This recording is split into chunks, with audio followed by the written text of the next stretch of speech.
So the law review staff, with the help of Professors Bray and Miller, have put together a remarkable symposium and a surprising one. They told me last night that this is the first ever symposium on federal equity power. Is that true, Professor Bray? And a bit of a challenge to deliver a keynote address about the federal equity power, I will say. Because let's be honest, at first blush, the topic of the federal equity jurisdiction sounds like one only a law professor could love. It involves the merger of law and equity, the court of chancery, thousands of years of history, and none of this is known for keeping law students, much less anyone else, on the edge of their seats. But take a step back. If you consider it more broadly, the relationship between law and equity is of interest to us all, even to non-lawyers.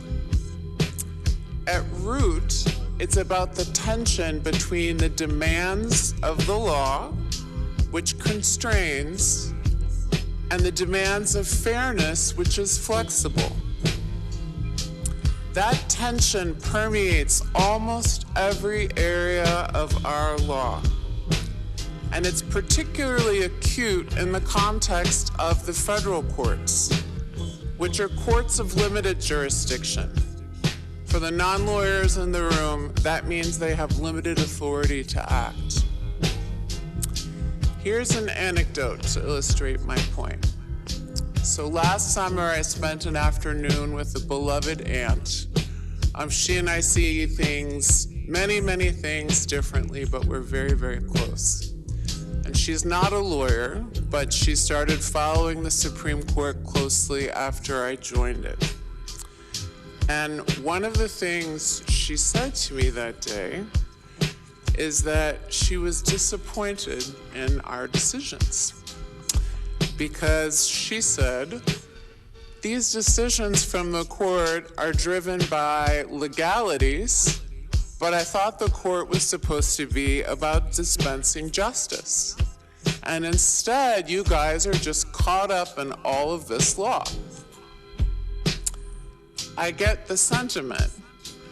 When we think about courts, when we think about doing justice, and hopefully courts are synonymous with doing justice, we don't exactly think about opinions on standing or sovereign immunity. Our thoughts are much more likely to drift to stories like the story in the Old Testament of King Solomon and the two women who claimed the same baby.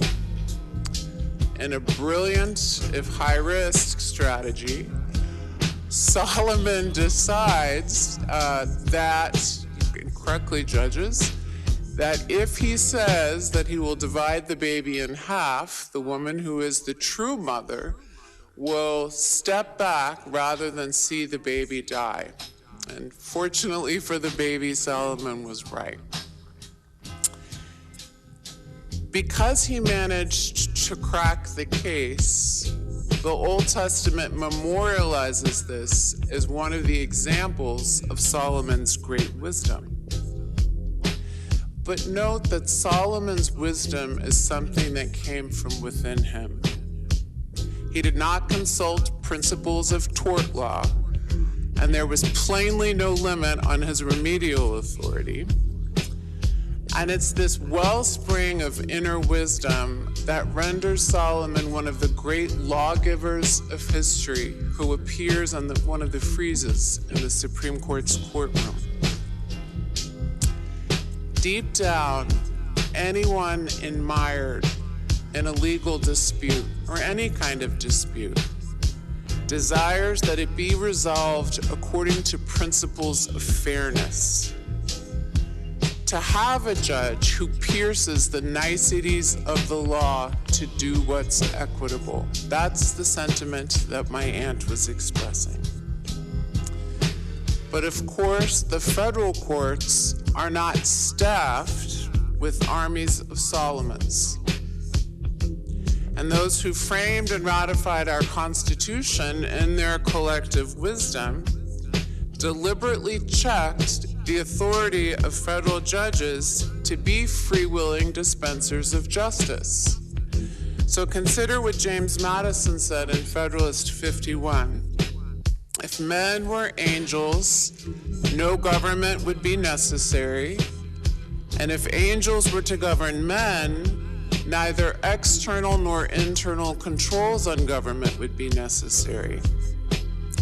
In framing a government which is to be administered by men over men, the great difficulty lies in this. You must first enable the government to control the governed, and in the next place, oblige it to control itself. Judges, I'm sorry to admit, but no, my family would agree, are not angels. And so in our democratic republic, judges do not function like some of the judicial greats who appear with Solomon on the walls of the courtroom in the Supreme Court. That's a group that includes Hammurabi, Moses, Confucius, and King Louis IX. And as with Solomon, wisdom, the ability to discern the just result, resided within them, either through their own talent or in some cases through divine inspiration. In the case of these judicial greats, the law and the person were intertwined. Yet that's not how it works in our democratic republic, and rightly so. Federal judges do not dispense justice solely by their own lights. We are a government of laws, not of men or of women. As Tom Paine put it, in America, law is king. Federal courts are constrained by law that mostly emanates from somewhere else, like the Constitution, legislation. Plus, when it comes to adjudicating disputes, federal courts cannot take all comers. And that's a distinction between us and Solomon and his companions. Our jurisdiction is limited so that we can only exercise the power that we've been given. But, and if there were no but, there would be no symposium today, the federal courts have been given equitable power.